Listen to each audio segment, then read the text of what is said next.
हम लोग चौथा चैप्टर पढ़ रहे थे बायोलॉजी का +2 का NCERT बुक से, जिसके 4.1 में है reproductive health problems and strategies. इसको हम लोगों ने थोड़ा पार्ट पढ़ा है, आगे हम लोग देखते हैं। सक्सेसफुल इम्प्लीमेंटेशन, जो भी नियम बनाया गया, जो भी व्यवस्था किया गया है, उसका जो है इम्प्लीमेंटेशन होना ज़रूरी है, उसको लागू करना ज़रूरी है। और लागू तो नियम कर दिया जाता है, लेकिन वो पालन सही से नहीं हो पाता है। तो पालन भी सही से हो तभी उसको सक्सेसफुली माना जाएगा कि वो लागू किया गया है। तो सक्सेसफुल अगर हो जाए कोई इम्प्लीमेंटेशन किसका, ऑफ वेरियस एक्शन प्लान, जितने भी प्लानिंग किया गया है सरकार के द्वारा, एक्शन प्लान है जिसको कि एक्शन में लाया जाने वाला है, रिक्वायर्स, उसके लिए कुछ आवश्यक चीज़ है, वो रिक्वायर करता है, जिसके लिए ज़रूरत है। जब तक वो रिक्वायरमेंट पूरा नहीं होगा तो कोई भी एक्शन प्लान इम्प्लीमेंट नहीं हो पाएगा, पूरी तरह से सक्सेसफुल नहीं हो पाएगा। जैसे क्या क्या चाहिए, स्ट्रॉन्ग इंफ्रास्ट्रक्चरल फैसिलिटीज़। अब जो भी व्यवस्था करना, जैसे कि मेडिकल संबंधी व्यवस्था है, ये हॉस्पिटल चाहिए इसके लिए कि नहीं। हॉस्पिटल अगर नहीं होगा तो डॉक्टर कहाँ बैठेंगे, कहाँ पर रोगी का इलाज किया जाएगा, भर्ती कहाँ लिया जाएगा। इसके लिए जो है इंफ्रास्ट्रक्चर का आवश्यकता है, बिल्डिंग चाहिए उसके लिए, और वो भी कैसा, स्ट्रांग हो, मजबूत हो। और ये फैसिलिटी जो है वो जहाँ पर व्यवस्था दिया जाएगा। इसी तरह से कई सपोर्ट चाहिए इंफ्रास्ट्रक्चर में, जैसे कि बिल्डिंग है, कुछ मशीन है। अब मान लो बिल्डिंग बन गया, हॉस्पिटल खुल गया है, डॉक्टर भी आ रहा है, और किसी का हड्डी टूट गया, अब एक्सरे मशीन नहीं है, जांच हो पाएगा।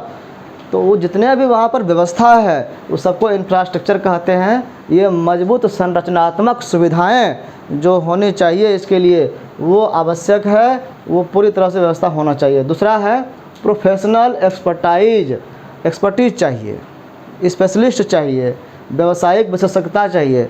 आदमी तो बहुत मिलते हैं, बेरोजगार फालतू बहुत लोग हैं, लेकिन वो विशेषज्ञ हो, एक्सपर्ट हो कि वो काम सही से कर सके, प्रोफेशनल हो, ऐसे लोगों की भी आवश्यकता है। हॉस्पिटल है, मशीन है, और लेकिन डॉक्टर नहीं है, सही डॉक्टर नहीं है, तो इलाज चलेगा ढेर दिन, पेशेंट आएगा, ठीक नहीं होगा, मर जाएगा, दोबारा पेशेंट दोबारा फिर नहीं आएगा, कोई और पेशेंट भी नहीं आएगा, इससे जाम हो जाएगा। तो जो भी नियम है, अगर नियम को पालन कराने वाले एक्सपर्टीज नहीं है, प्रोफेशनल नहीं है, तो वो काम फिर नहीं हो पाएगा, ये भी आवश्यक है। और तीसरा है मटेरियल सपोर्ट। कुछ जो है सपोर्ट किया जाता है मटेरियल से, वो भौतिक सहारा, वो भी इसी में मान सकते हैं उसको कि आवश्यक सामान जो जब चाहिए वो सब चीज़ उसको अवेलेबल कराना पड़ता है, मेडिसिन वगैरह। तो ये तीनों अगर है तभी इम्प्लीमेंटेशन जो है वो सक्सेसफुल हो सकता है। आगे कहा गया कि मेडिकल असिस्टेंस जो है, मेडिकल का सुविधाएं जो हेल्प होता है एंड केयर, और उसका देखभाल जो होता है, इज नेसेसरी है, ये ज़रूरी है। क्यों ज़रूरी है मेडिकल असिस्टेंस का और केयर का, क्यों आवश्यकता है? इसलिए कि फॉर रिप्रोडक्शन रिलेटेड प्रॉब्लम, जो भी प्रॉब्लम है रिप्रोडक्शन से रिलेटेड, उसको ठीक करने के लिए आवश्यक है कि मेडिकल असिस्टेंस हो। असिस्टेंट मेडिकल वाले करते हैं, डॉक्टर करते हैं, नर्स करते हैं, सब सहायता करने के लिए होता है, पेशेंट का हेल्प करने के लिए होता है। ये सब आवश्यक है जो कुछ प्रॉब्लम को ठीक करने के लिए। वो प्रॉब्लम क्या क्या है, जो कि सेक्सुअली रिलेटेड प्रॉब्लम माना जाता है, लाइक प्रेगनेंसी, रिप्रोडक्शन जुड़ा हुआ है, कोई प्रेग्नेंट हुआ है उस समय उसको कोई प्रॉब्लम हो सकता है, दर्द वगैरह जो भी है, तो वो बच्चा किस पोजीशन में है, उस समय जो भी सुविधा चाहिए, अल्ट्रासाउंड करने के लिए चाहिए ना, अल्ट्रास्कैन करने के लिए, इस एक्सरे करने के लिए, खून पेशाब जांच करने के लिए, वो व्यवस्था असिस्टेंट चाहिए वहाँ पर, ये यूनिट पे होना चाहिए। अगर प्रेगनेंसी कंप्लीट हो गई तब क्या चाहिए, फिर डिलीवरी के लिए व्यवस्था चाहिए। अगर नॉर्मल डिलीवरी हुआ तो ठीक है, प्रसव हुआ तो, अगर प्रसव नहीं हुआ नॉर्मल, अगर बच्चा किसी उलझन में लिपटा हुआ है, टाइम पर नहीं हो पा रहा है, अनबियरेबल पेन है, तब फिर डॉक्टर का सहारा जरूरी है, ऑपरेशन करके उसको निकाल दिया जाएगा, ऑपरेट कर देगा। तो ये प्रसव के लिए भी व्यवस्था जरूरी है कि नहीं।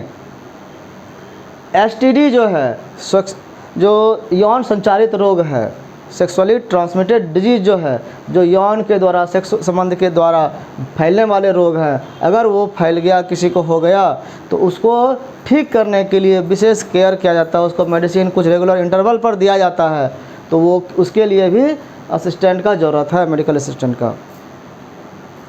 कंट्रासेप्शंस है, कंट्रासेप्शंस हो गया गर्भ निरोधक गोली। ऐसी गोली या टैबलेट या इंजेक्शन, कई तरह की इसमें विधियां हैं। उसका प्रयोग कौन बताएगा? जो बताएगा वो डॉक्टर, वो नर्स की आवश्यकता है।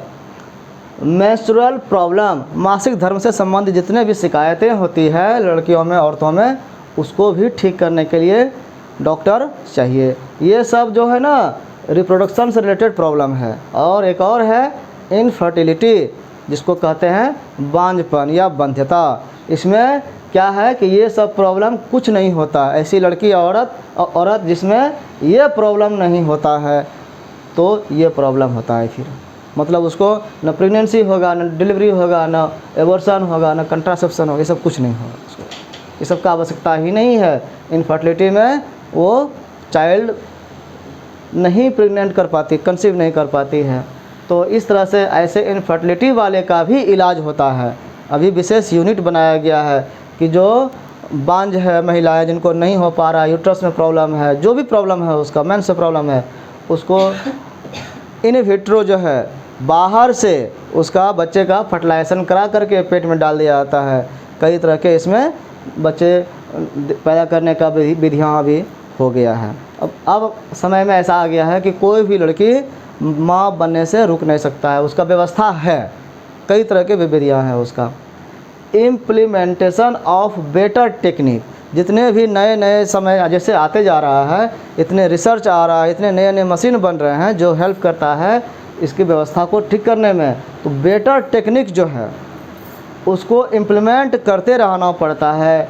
एंड न्यू स्ट्रेटजीज, नए नए तकनीक, नए नए रणनीति के कैसे क्या करेंगे आर रिक्वायर्ड। एक ही ढंग से सब दिन इलाज नहीं होता, इलाज का तरीका भी बदलता है फ्रॉम टाइम टू टाइम। जैसे जैसे समय बदलता जाता है, रिसर्चेज होते जाता है, नया नया इन्वेंशन हुआ, नया खोज हुआ, तो तरीका भी नया बन जाता है। जैसे कि अभी कोविड-19 का केस हुआ, इसमें जो है कोरोना वायरस नया तरह का वायरस था, इसका इलाज पहले के भी तरह नहीं हो पाया, तो नया विधि उसके लिए खोज कर किया जा रहा है। नए वैक्सीन्स जो है बनाए जा रहे हैं। अगर वो इम्प्लीमेंट हो जाएगा, सक्सेसफुल हो जाएगा, तो इलाज का तरीका भी बदल जाएगा। ये हर बार हुआ है, कभी चाहे कैंसर का हो, टीबी का हो, या और भी कई बीमारियां हैं, मलेरिया है, हैजा है, सभी में तरीका बदला गया है। एक टर्म है एमनियोसेंटेसिस। एमनियोसेंटेसिस को कहते हैं उल्ब वेधन। ये क्या है? ये एक विशेष टर्म है जिसका उपयोग लोग जो है, इसका उपयोग तो किसी और काम के लिए किया गया था, लेकिन ये गलत उपयोग भी इसका किया जाता है। इसमें जो है, जो बच्चे प्रेगनेंसी के समय में बच्चे जब यूट्रस में रहते हैं, तो वो बच्चा जो है ऐसे रहता है ना, और इसका जो है ये हाथ पैर सब इधर रहता है, और एक ये थैली में रहता है, ठीक है। इस थैली में जब बच्चा रहता है तो इसमें से कुछ लिक्विड को ले करके उसका टेस्ट किया जाता है। इस मतलब या लिक्विड निकलते रहता है इससे, उसको टेस्ट करके उसमें कैसा कंपोजिशन है, उसका स्ट्रक्चर कैसा है, क्या क्या उसका क्वालिटीज होगा, क्या क्या उसमें बीमारियां हैं, इसको पता करने के लिए एक तरीका था एमनियोसेंटेसिस। लेकिन इसका जो है गलत उपयोग क्या हो गया, इससे सेक्स डिटर्मिनेशन करने लगा कि लड़का है कि लड़की, यही पता चल जाता है। तो अगर लड़की है तो इसको ख़त्म कर दिया जाता है कई समाज में, लड़का है तो उसको ठीक रखे। तो इस तरह से अगर ये केस अगर होता है तो लड़कियों की संख्या क्या हो गई, घट जाएगी। पहले भी समय में था कि बच्चे पैदा होने के बाद लड़कियों को मार दिया जाता था, कई समाज में ऐसा था। तो अब ये पेट में ही मार देने का, एबॉर्शन कराने का विधि चालू हो गया। तो इसलिए इस व्यवस्था पर बैन लग गया है कानूनी रूप से। अभी भी चोरी छिपे कहीं ना कहीं हो जाता है, और लेकिन इसका जो इसलिए उपयोग किया गया कि बीमारियां बच्चे में कुछ नहीं हो, उसका उसी में इलाज किया जा सके। मान लो कि हमको पता चल गया कि बच्चा जो है एकदम अपंग है, इसको हाथ पैर नहीं है, तो जन्म होने से क्या फ़ायदा। अगर वो पता है कि ये ऐसा बीमार बच्चा है जिसको IQ लेवल बहुत कमज़ोर है, डाउन सिंड्रोम टाइप के, तो अब वैसे बच्चे पैदा होंगे तो बोझ होगा, वो किसी काम के लायक नहीं रहेगा। इस तरह से जो भी एबनॉर्मल है पूरी तरह से, जिसको दुनिया में जीने में बहुत मुश्किल है, तो वैसे बच्चे को ख़त्म किया जा सकता है। लेकिन जो स्वस्थ बच्चा है उसको ख़त्म करना सही नहीं है। तो ये एमनियोसेंटेसिस क्या करता है, ये सेक्स डिटर्मिनेशन करता है, सेक्स का निर्धारण करता है, लड़का है कि लड़के। टू लीगली चेक, ये ऐसे इनलीगल चेक नहीं करना चाहिए, इलीगल चेक नहीं करना चाहिए, लीगली चेक किया जा सकता है। लेकिन ये जो इसको चेक किया जा गया, इंक्रीजिंग मीनास, ये खतरा बन गया किसके लिए, ऑफ फीमेल पेटिसाइड, ये लड़कियों का जो है भ्रूण हत्या होने लगा। फीमेल जो है, जैसे पता चला कि अंदर में बच्चा लड़की है तो उसको मार दिया जाने लगा। इसको फीमेल फेटिसाइड बोलते हैं, फेटिसाइड हो गया बच्चे को मारना, तो इसके लिए खतरा हो गया। और ये शुड बी बैंड, इसको बैंड किया जाना चाहिए, इसको रोका जाना चाहिए, सरकार ने रोका भी है इसको। इसके साथ ही बच्चों के लिए एक कार्यक्रम है मैसिव चाइल्ड इम्यूनाइजेशन। इम्यूनाइजेशन क्या हुआ, प्रतिरोधक क्षमता बढ़ाने का जो है मैसिव स्तर पर, बड़े स्तर पर, मतलब सभी बच्चों में ऐसा हो कि वो बीमार नहीं पड़े।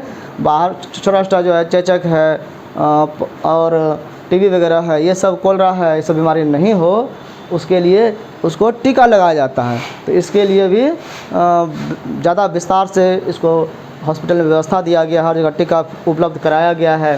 तो इसके काम को इंक्रीज करने की आवश्यकता है। एमनियोसेंटेसिस में क्या होता है, सम ऑफ एमनियोटिक फ्लूइड, ये जो खोल है इसमें जो फ्लूइड है इसको एमनियोटिक फ्लूइड कहते हैं, ठीक है। उसमें से कुछ ऑफ द डेवलपिंग फीटस, जो बच्चा डेवलप कर रहा है उसको फीटस बोलते हैं ना, पेट में रहता है, तो इज टेकन, उसको लिया जाता है, किस लिए, टू एनालाइज करने के लिए, उसका वर्णन करने के लिए, उसका अध्ययन करने के लिए। द फीटल सेल, इसका सेल कैसा है, उसके एक सेल को लेकर के उसमें से जीन देख करके उसका स्ट्रक्चर समझ में आ जाता है कैसा स्वस्थ है कि नहीं। फीटल सेल्स का एंड डिजॉल्व सब्सटेंसेस, और इसमें क्या क्या सब्सटेंस जो है डिजॉल्व है। मान लो कभी कभी इसी चेक से पता चल जाता है कि बच्चे में पानी की कमी है, पानी कमी रहेगा तो रोटेट नहीं कर पाएगा, फ्रिक्शन होगा, बच्चा को प्रॉब्लम होता है, और फिर वो दर्द से बेचैन होगा, कभी कभी उसमें उसको इंजरी भी हो जाता है, तो इस सब के कारण बच्चा मर भी सकता है। तो बहुत सारी व्यवस्थाएं हैं, उसको यहाँ से उसका डिजॉल्व सब्सटेंस क्या है उसको भी देख करके समझ में आता है। दिस प्रोसीड्योर इज यूज्ड, इसको जो है यूज किया गया या किया जाता है टू टेस्ट करने के लिए, क्या टेस्ट करने के लिए, for the presence of certain genetic disorder, presence उपस्थिति है कि नहीं है, ऑफ सर्टेन कुछ जो है जेनेटिक डिसऑर्डर होता है, ऐसा बीमारी जो जीन के लेवल पर होता है, जिसको जेनेटिक डिसऑर्डर को ठीक नहीं किया जा सकता है मेडिसिन से, वैसे बीमारी का प्रेजेंस है कि नहीं। अब प्रेजेंस है, एब्सेंट है तो ठीक है, लेकिन वैसा बीमारी अगर है तो उसको टेस्ट करने के लिए ये विधि है। सच है, जैसे कि कुछ बीमारियां क्या क्या है, डाउन सिंड्रोम है, हीमोफीलिया है, सिकल सेल एनीमिया है, ये सब बीमारी जो है ये ठीक नहीं होता है। सिकल सेल एनीमिया में हीमोग्लोबिन जो है वो आरबीसी ऐसे सिकल की तरह हो जाता है, वो ऑक्सीजन का उसमें कैरी नहीं कर पाता है। तो ये सारा बीमारी जो है ना, ये जेनेटिक डिसऑर्डर है, ये ख़त्म नहीं होता है। Determine the survivability of the foetus, और इसके द्वारा डिटरमाइन किया जाता है, निर्धारण किया जाता है कि फीटस जो है वो सर्वाइव करेगा कि नहीं करेगा, बच्चा 9 महीने तक पहले पेट में रहेगा कि नहीं रहेगा, बाहर होगा तो वो ज़िंदा रह सकेगा नहीं रह सकेगा, इसका टेस्ट करने के लिए ये आवश्यक है। अब है कि न्यू रिसर्च जो है on various reproduction related areas, इस एरिया से संबंधित जो है बहुत सारे रिसर्च करने की और भी आवश्यकता है, बहुत हुआ भी है, जितने भी हुआ है आर इनकरेज्ड, इनके रिसर्च को कि नया नया खोज करे, नए नए तरीक़ा से उसको इनकरेज करना चाहिए, उसको प्रोत्साहन देने की आवश्यकता है कि पढ़ो और तुम लोग भी इस पर रिसर्च करो, खोजो नया कुछ। एंड सपोर्टेड, और इसको सपोर्टेड भी किया गया है, इनकरेज किया जा रहा है सरकार के द्वारा, और सपोर्ट भी किया जा रहा है बाय गवर्नमेंट, सरकार के द्वारा, एंड नॉन गवर्नमेंट, और जो गैर सरकारी हैं वैसे एजेंसीज़ के द्वारा। मतलब इसमें सरकार भी ध्यान दिया है कि रिसर्च करो, और एजेंसी भी दे रहा है रिसर्च करो, नया चीज़ कुछ लाओ। टू फाइंड आउट, क्या करने के लिए, पता करने के लिए, न्यू मेथड्स, नए मेथड, इसके संबंध में जितने भी प्रॉब्लम हम लोग देखें, इस प्रॉब्लम को सॉल्व करने के लिए, कम करने के लिए क्या क्या विधियां हो सकती है, उसको रिसर्च करने के लिए, खोज करने के लिए सरकार और गैर सरकारी संस्थाएं जो है सभी इसको हेल्प करता है, सपोर्ट करता है। एक उदाहरण है हमारे यहाँ भारत का सहेली। सहेली का नाम से मतलब लगता है कि जो फ्रेंड होता है, तो सहेली नाम यहाँ फ्रेंड का नहीं है, ये क्या है, ये न्यू, नया है। ओरल, ओरल मतलब होता है मुंह से खाने वाला। कंट्रासेप्टिव, ये कंट्रासेप्टिव है। कंट्रासेप्टिव क्या था, कंट्रासेप्शन देखे थे, गर्भ निरोधक, तो ये कंट्रासेप्टिव मतलब प्रेगनेंसी को रोकने वाला फॉर द फीमेल, ये लड़कियों महिलाओं के लिए जो है ये एक ऐसा मुंह से खाने वाला दवा है जिससे प्रेगनेंसी रुकता है।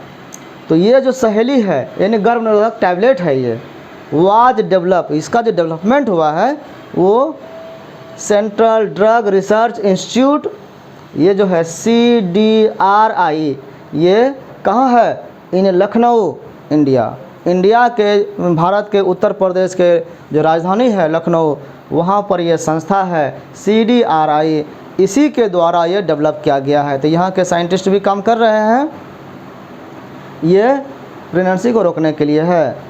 डिक्रीज, अब ये जो जितने भी व्यवस्थाएं रिसर्च हुआ है वो सबका पालन करने से क्या हुआ, decrease maternal and infant mortality rate, decrease हुआ, घटा, मैटरनल माँ का और इन्फेंट बच्चे का, नहीं जच्चा बच्चा बोलते हैं ना, उसका मोर्टेलिटी रेट घटा, मृत्यु दर घटा।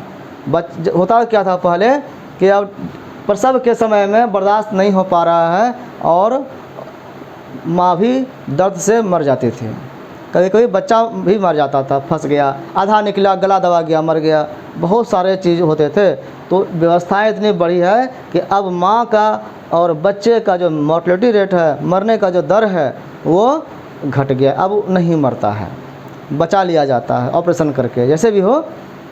और क्या हुआ है, इंक्रीज नंबर ऑफ कपुल, संख्या बढ़ा है, किसका, कपुल का मतलब जोड़े का, कौन सा जोड़ा, विद स्मॉल फैमिलीज, छोटे फैमिली का संख्या बढ़ा है। अभी तुम देख लो दुनिया में, हमारे भारत में ही कम से कम, कि अब बड़ा परिवार नहीं मिलता है। पहले परिवार में क्या क्या होता था, एक परिवार में परदादा, दादा, ठीक है, अब देखो पापा, पापा के साथ मम्मी और चाचा चाची तो कई हो गए,